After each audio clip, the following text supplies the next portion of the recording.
Hello बच्चों, कैसे हो। मैं आपका भाई गौरव अपने यूट्यूब चैनल पर आपका हार्दिक स्वागत करता हूं। तो आइए देखते हैं आज का जो हमारा टॉपिक है वो है क्लास 11 की जो मैथ चल रही है उसमें दूसरा चैप्टर। उसमें एक्सरसाइज हमने 2.1 के कल सारे एग्जाम्पल हमने देख लिए थे। आज जो है एक्सरसाइज 2.1 के क्वेश्चन हम देखेंगे। तो क्वेश्चन नंबर पहला हमारे पास है कृमित युग्म की समानता पर आधारित प्रश्न है, जिसमें से हमने पहला एग्जाम्पल भी ऐसा देखा था कि दो कृमित युग्म समान कब होते हैं, जब उनके प्रथम घटक समान हो और द्वितीय घटक भी क्या हो, समान हो। तो इसी पर आधारित है ये। एक इसका प्रथम घटक ये, इसका प्रथम घटक ये, इसका प्रथम घटक ये, इसका प्रथम घटक ये, दोनों क्या दे रखे हैं, बराबर दे रखे हैं। तो बराबर कब होते हैं, जब दोनों के प्रथम घटक और द्वितीय घटक आपस में बराबर होते हैं तब। तो यहाँ से एक्स वाई के मान निकालने हैं। तो प्रथम घटक की प्रथम घटक और द्वितीय घटक की क्या कर दो, आपस में तुलना कर दो, दोनों को बराबर रख दो। यानी कि इसको इसके बराबर और इसको इसके बराबर। यानी कि x/3 इसका प्रथम घटक बराबर होगा किसके, इसके प्रथम घटक के। तभी तो समान होते हैं ये। अब यहाँ से एक काम करो, ये अचर है, ये वाला भी अचर है। तो x/3 बराबर अचर को अचर के पास ले जाओ, उधर है ये 5/3। इस 1 को जब उधर लेके जाएंगे तो -1 हो जाएगा। उम्मीद है ये तो सब आप जानते होंगे। x/3 बराबर, यहाँ पे एलसीएम ले लो, 3 एलसीएम आएगा। 3 से 3 एक बार, 1 की 5 में तो 5, माइनस यहाँ पे 1, 1 से 3 3 बार, 3 की 1 में 3। x/3 बराबर कितना बचा, 2/3। 3 से ही 3 कैंसिल, x बराबर कितना बचा, 2। तो x बराबर हमारे पास आ गया 2। अभी निकालना हमें y का मान। तो इस वाले को इसके बराबर कर दो। अब y माइनस 2/3 बराबर उधर 1/3। अब ये y को यहीं रहने दो, इसको उधर पहुँचाओ। तो उधर 1/3 है, जब उधर जाएगा ये तो प्लस का हो जाएगा 2/3। अब एलसीएम ले लो, यहाँ पर 3 एलसीएम आएगा। 3 से 3 एक बार 1, 3 से 3 एक बार, 1 की 2 में 2। अब y बराबर क्या आया, 3/3। 3 से एक बार कैंसिल हो गया ये। तो y का मान कितना आ गया, 1।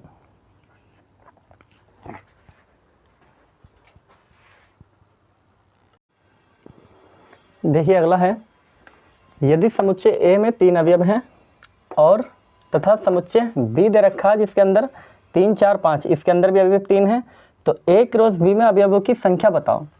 तो देखो, जब हम A क्रॉस B में अवयवों की संख्या बताते हैं तो इसमें सबसे पहले हमने जब कार्तीय गुणन पढ़ रहे थे तो हमने कार्तीय गुणन में अवयवों की संख्या देखी थी। क्या था कि जो भी समुच्चय A दे रखा उसके अवयव और जो भी समुच्चय B दे रखा उसके अवयव, दोनों के अवयवों की संख्या की क्या कर दो, आपस में गुणा कर दो। तो जो भी निकल के आता है वही हमारा A क्रॉस B में अवयवों की कुल संख्या निकल के आती है। तो A के अंदर यहाँ से देखो, समुच्चय A में अवयवों की संख्या कितनी दे रखी है, 3। और समुच्चय B में अवयवों की संख्या कितनी दे रखी है, देखो इसके अंदर भी 1 2 3, इसमें भी कितनी है, 3। तो अब निकालना हमें A क्रॉस B में, A क्रॉस B में अवयवों की संख्या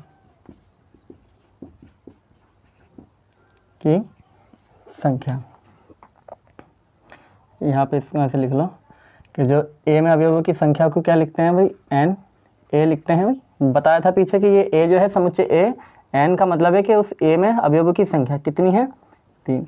ऐसे यहाँ पर n भी कितना है, ये भी 3। चाहे ऐसे लिखो चाहे हिंदी पूरी लिखो, इसका भी मतलब यही है कि समुच्चय A में अवयवों की संख्या क्या, n A। ऐसे ही इसका मतलब n B का मतलब क्या है, समुच्चय B में अवयवों की संख्या कितनी, 3। तो इसमें A क्रॉस B में अवयवों की संख्या कितनी होगी, यानी कि n A गुणा n B। सबसे पीछे कराया था पहले कार्तीय गुणन में जब हमने देखा था। तो यानी कि उनके समुच्चय में अवयवों की संख्या की गुणा कर दो समुच्चय B के अवयवों की संख्या से। तो कितनी है, 3। और ये कितना है, ये भी 3। तो 3 3 9। तो ये जो कितना आ गया हमारे पास, A क्रॉस B में अवयवों की संख्या। इसका मतलब क्या है, A क्रॉस B में अवयवों की संख्या, चाहे ऐसे लिखो हिंदी पूरी चाहे ऐसे लिखो, एक ही मतलब है। नोट कर लीजिए इसको। देखिए अगला तीसरा क्वेश्चन आप कर लेना, सिंपल, उसमें क्रॉस निकालना है। चौथा देखो, सत्य सत्य बताना है। यह है यदि P बराबर एक समुच्चय है P जिसके अंदर अवयव है Mn, एक Q है जिसके अंदर है Nm, इधर N मतलब M पहले उधर N पहले, ठीक है। तो बताना P क्रॉस Q में ये ऐसा होगा, मतलब ये बताना कि एक ये है, इनका जब क्रॉस निकालोगे तो क्या ऐसा आएगा? तो ऐसा बिल्कुल नहीं आएगा। क्यों? क्योंकि इसके अंदर 2 अवयव हैं, इसके अंदर भी 2 अवयव हैं, तो जब इसका क्रॉस निकालोगे तो कितना आएगा? 2 दूनी 4, 4 अवयव आएंगे, पर इसके अंदर कितने हैं? 2। तो ये बात गलत है। पहले M N के साथ आएगा, फिर M M के साथ आएगा, फिर N N के साथ आएगा, फिर N M के साथ आएगा। तो लिखोगे अतः यह असत्य है। फिर ये भी पूछा कि जब असत्य है तो इसे सही करके लिखो।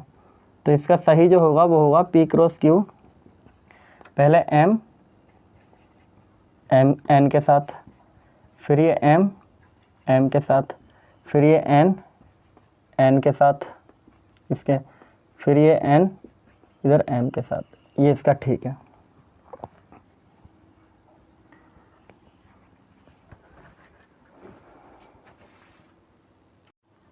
देखिए अगला है दूसरा इसी का कि यदि A और B अरिक्त समुच्चय हैं। अरिक्त समुच्चय का मतलब होता है कि रिक्त नहीं है, यानी कि उसके अंदर कुछ ना कुछ अवयव हैं। तो A और B कैसे हैं? अरिक्त समुच्चय हैं, यानी कि उसके अंदर अवयव हैं। अरिक्त का मतलब, रिक्त का मतलब कि जिसके अंदर कोई भी अवयव ना हो। अरिक्त समुच्चय हैं तो A क्रॉस B कृमित युग्म, यानी कि जब उनका क्रॉस निकालोगे, यानी कि इसके अंदर कुछ अवयव है, इसके अंदर कुछ अवयव है, जब उनका क्रॉस निकालोगे तो कुछ कृमित युग्म आएंगे उसके अंदर। तो वो कृमित युग्म दे रखा है x, y, ठीक, का एक अरिक्त समुच्चय है। तो जो A क्रॉस B आगा वो भी तो एक अरिक्त समुच्चय ही आगा, क्योंकि इसके अंदर भी तो अवयव आएंगे, कितने जो भी होंगे, जिसकी जितने अवयव इसके अंदर हैं, जितने अवयव इसके अंदर हैं, अभी पता नहीं है कितने, फिलहाल में जो भी आएंगे वो एक अरिक्त समुच्चय ही होगा, अरिक्त समुच्चय ही होगा, यानी कि उसके अंदर कुछ ना कुछ अवयव होंगे, ऐसा नहीं होगा कि वो खाली होगा बिल्कुल, ठीक है। तो कृमित युग्म x, y का एक अरिक्त समुच्चय है। इस प्रकार दे रखा है कि जो x होगा, ये वाला x वो किससे बिलोंग करेगा? x बिलोंग करेगा, इधर पहले कौन है? a, तो इधर x में पहले किससे बिलोंग करेगा? a से, और y किससे बिलोंग करेगा? b से। तो ये बात सही लिखी कि x जो बिलोंग करेगा किससे होगा? x का मान a से, y का मान किससे होगा? b से। तो ये सत्य है, सत्य है। अगर ये होता कि y बिलोंग a तो बात गलत होती है। तो ये हमारा सत्य है। देखिए अगला दे रखा है यदि a बराबर ये, b बराबर इतना, तो a cross b intersection phi किसके बराबर होगा? फाई के बराबर। ये सही है या गलत है ये बताना। तो देखो जब हम b इंटरसेक्शन फाई करेंगे, b इंटरसेक्शन फाई, जब v इंटरसेक्शन फाई करेंगे हम, तो क्या होगा? v के अंदर तो अवयव हैं, लेकिन फाई क्या है? फाई रिक्त समुच्चय है। रिक्त समुच्चय यानी कि उसके अंदर कोई अवयव नहीं है। तो जब v के अंदर अवयव है, फाई के अंदर कोई अवयव ही नहीं है, तो जब इनका इंटरसेक्शन लेंगे, इंटरसेक्शन क्या होता है? दोनों में कॉमन पार्ट को, दोनों में कोई भी कॉमन पार्ट नहीं मिलेगा हमें। जब कॉमन पार्ट नहीं मिलेगा तो यानी कि ये क्या आगा हमारे पास निकल के? ये भी एक फाई, यानी कि एक रिक्त समुच्चय ही आगा, फाई निकल के आगा, कोई अवयव भी इसके अंदर नहीं होंगे। जब उसका क्रॉस करेंगे तो क्रॉस करने पर उसके अंदर कुछ अवयव भी नहीं है, तो क्रॉस नहीं हो पाएगा, यानी कि वो भी एक फाई ही निकल के आएगा। तो ये क्या है? ये अतः ये है सत्य है। समझ में आई बात? ये क्या है? सत्य। क्यों? क्योंकि v का जब हम इंटरसेक्शन करेंगे फाई के साथ में, तो इंटरसेक्शन में क्या होता? इंटरसेक्शन में कॉमन पार्ट, देखो b के पास तो अवयव हैं, लेकिन फाई के पास कोई अवयव नहीं है, खाली समुच्चय है ना, ये रिक्त समुच्चय। तो इसका इंटरसेक्शन भी क्या आएगा? फाई निकल के आएगा, यानी कि खाली समुच्चय आएगा निकल के, कोई कॉमन ही पार्ट नहीं होगा इसके अंदर। तो जब हम क्रॉस करेंगे उसके साथ में, तो क्रॉस जब करते हैं तो क्रॉस कैसे करते हैं? इसके अवयव और इसके अवयव का आपस में क्रॉस करते हैं, तो इसके अंदर तो अवयव हैं ही नहीं और उसके अंदर अवयव हैं, तो क्रॉस नहीं होगा, तो यानी कि वो भी क्या आएगा? एक निकल के फाई ही आएगा, वो भी एक रिक्त समुच्चय ही होगा। तो ये बात हमारी क्या है? ठीक है बिल्कुल।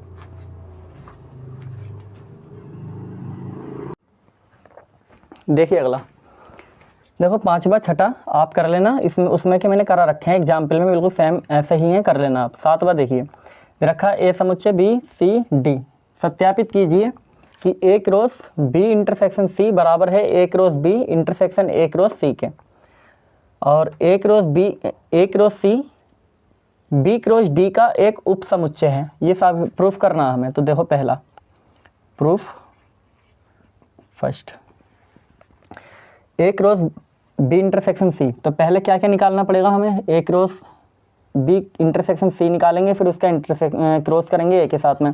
ऐसे इन दोनों को निकालेंगे, इन दोनों को निकालेंगे, उसका इंटरसेक्शन करेंगे फिर इन दोनों के साथ में। तो पहले क्या क्या निकाल लो, ए क्रॉस सी, बी क्रॉस सी, सॉरी बी इंटरसेक्शन सी निकालो, बी इंटरसेक्शन सी। तो बी ये है 1 2 3 4 इंटरसेक्शन सी के साथ में, सी कहाँ है, सी ये है 5 6। तो बी इंटरसेक्शन सी कैसे निकालते हैं intersection, common part, common part क्या है, कॉमन पार्ट एक, ओ मैंने गलत लिख दिया, नहीं ठीक तो है, 1 2 3 4 1 2 3 4 5 6। तो कोई कॉमन पार्ट है ही नहीं, तो खाली आ जाएगा समुच्चय, यानी कि 5 ही आएगा, कुछ है ही नहीं, क्या होगा 5 बोलो या सिंपल इतना बोलते हैं ऐसे करके, या यहाँ 5 लिख दो या केवल वो ब्रैकेट लगा दो। तो ए इंटरसेक्शन सी हमारे पास ये आ गया। अब इसका क्रॉस करना हमें, ए क्रॉस निकालना है बी इंटरसेक्शन सी के साथ में। तो क्रॉस ए में कितने हैं 1 2, क्रॉस करना इसके साथ में, ये क्या है 5। तो जब ए क्रॉस बी इंटरसेक्शन सी करेंगे हम, तो क्रॉस तो होगा नहीं क्योंकि ये खाली समुच्चय है, तो ये भी क्या आएगा, खाली ही निकल के आएगा। तो हमारे पास ये इतना आ गया, ये चीज़ हमारे पास 5 आई है। कि अब ये देखते हैं कि क्या ये भी 5 आता है या नहीं। अगर ये भी 5 आ जाता है तो कह सकते हैं हम कि हाँ ये दोनों क्या हैं, बराबर हैं। अब निकालो ए क्रॉस बी, इसको समीकरण 1 ले लो, ए क्रॉस बी निकालो। अब ए 1 2 है, क्रॉस बी निकालना है, बी में 1 2 3 4। तो ए क्रॉस बी 1 को 1 के साथ पहले, फिर 1 को 2 के साथ, 1 को 3 के साथ, 1 को 4 के साथ, इसके बाद में 2 को 1 के साथ में, 2 को 2 के साथ में, 2 3 के साथ, 2 4 के साथ। ये आ गया ए क्रॉस बी। अब निकालो बी क्रॉस, नहीं ए क्रॉस सी, ए क्रॉस सी। तो ए में क्या है अभी, अब ए के अंदर है 1 2 क्रॉस, सी में कितने हैं 5 6। निकालो क्रॉस इसका। तो ए क्रॉस सी बराबर 1 को पहले 5 के साथ में 1 5, फिर 1 को 6 के साथ में 1 6, फिर 2 को 5 के साथ में, फिर 2 को 6 के साथ में। तो ये आ गया ए क्रॉस सी। ठीक, अब हमें करना है इन दोनों का इंटरसेक्शन, यानी कि जो हमने ए क्रॉस बी निकाला है और जो ए क्रॉस सी निकाला, इन दोनों का हमें क्या करना है, इंटरसेक्शन करना है। यानी कि A cross B intersection A cross सी। अब देखो मैं यहाँ लिख नहीं रहा, मैं डायरेक्ट ही कर रही हूँ। ठीक है, कि ए क्रॉस बी को यहाँ लिखूँ, फिर ए क्रॉस सी को यहाँ लिखूँ, तो जगह कम है, मैं डायरेक्ट ही कर रहा हूँ। ए क्रॉस बी में देखो ये अवयव है और ए क्रॉस सी में ये अवयव है। क्या कुछ कॉमन है, 1 5 इधर है, इसमें 1 5 नहीं है, 1 6 इधर नहीं है, 2 5 नहीं है, 2 6 नहीं है, यानी कि कोई भी कॉमन नहीं है। जब कॉमन नहीं है तो क्या आ जाएगा, ये 5 आएगा भी। ये समीकरण 2 हो गई। देखो ये चीज़ भी 5 आई और इसको जब किया तो ये चीज़ भी 5 आई। कहने का मतलब दोनों 5 आई, दोनों बराबर है ना, तो कह सकते हैं कि ये बराबर है इसके। तो लिखोगे अतः समीकरण 1 व 2 से क्या कह सकते हैं हम, कि जो A cross B intersection C है वो बराबर है A cross B intersection A cross C के। ये नियम भी होता है, ये बराबर होते हैं। ठीक है, कि ए क्रॉस अगर बी इंटरसेक्शन सी है तो पहले ए का बी के साथ क्रॉस, फिर जो चिन्ह है वो, फिर ए का सी के साथ क्रॉस, जो चिन्ह है बीच में वो लगा दिया हमने। तो ये यहाँ से बराबर हो चुके हैं। अभी पहला पार्ट कंप्लीट हो गया, इसका आप स्क्रीनशॉट ले सकते हैं। अभी देखिए इसका दूसरा पार्ट। दूसरे पार्ट में ये बोला कि ए क्रॉस सी जो है वो बी क्रॉस डी का उपसमुच्चय है। यानी कि बी क्रॉस डी में से, यानी कि जो ए क्रॉस सी के अवयव होंगे वो अवयव बी क्रॉस डी में भी होने चाहिए। ये मतलब है इसका। उपसमुच्चय पीछे बताएं, समुच्चय वाले चैप्टर में उपसमुच्चय क्या होता है, यानी कि किसी दूसरे समुच्चय में से अवयव लेकर के एक नया समुच्चय बना देना। तो वो जो नया समुच्चय बनाया वो उस वाले समुच्चय का उपसमुच्चय कहलाता है। तो उपसमुच्चय का मतलब कौन है, ये उपसमुच्चय है इसका। तो यानी कि जो अवयव इसके अंदर आएंगे वो अवयव इसमें भी होने चाहिए, तब तो उपसमुच्चय होगा, वरना नहीं होगा। तो आइए चेक करते हैं इसे। पहले तो ए क्रॉस सी निकालो, अभी पीछे निकाला था हमने ए क्रॉस सी। ए के अंदर 1 2, सी के अंदर 5 6,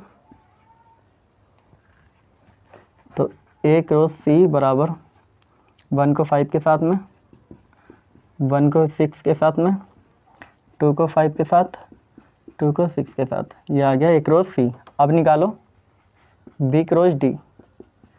बी क्रॉस डी, बी में कितने हैं 1 2 3 4, क्रॉस डी, डी में कितने हैं तो बहुत हैं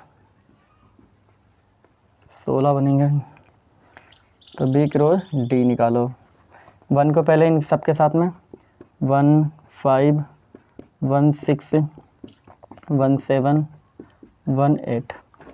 अब 2 को इन सब के साथ में 2 5 2 6 2 7 2 8। अब 3 को 3 5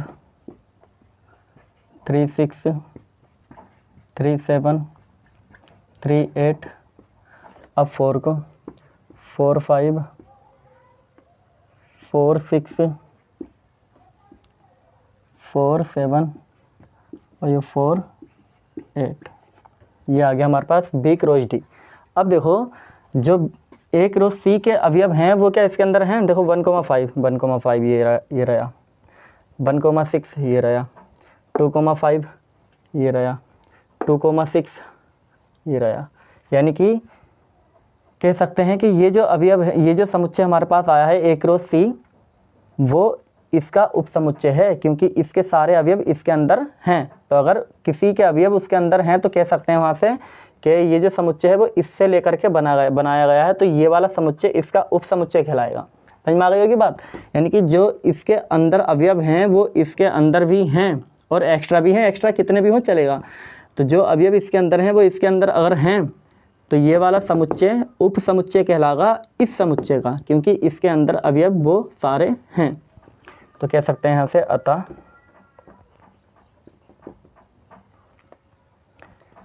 ए क्रॉस सी सबसेट है। ये सबसेट का यानी कि उपसमुच्चय है, ये चिन्ह होता है इसका। उपसमुच्चय है किसका, बी क्रॉस डी का। तो ये भी हमारी चीज़ प्रूफ हो गई, हैंस प्रूव्ड। इसका मतलब है सिद्ध हो चुका। नोट कीजिए इसको।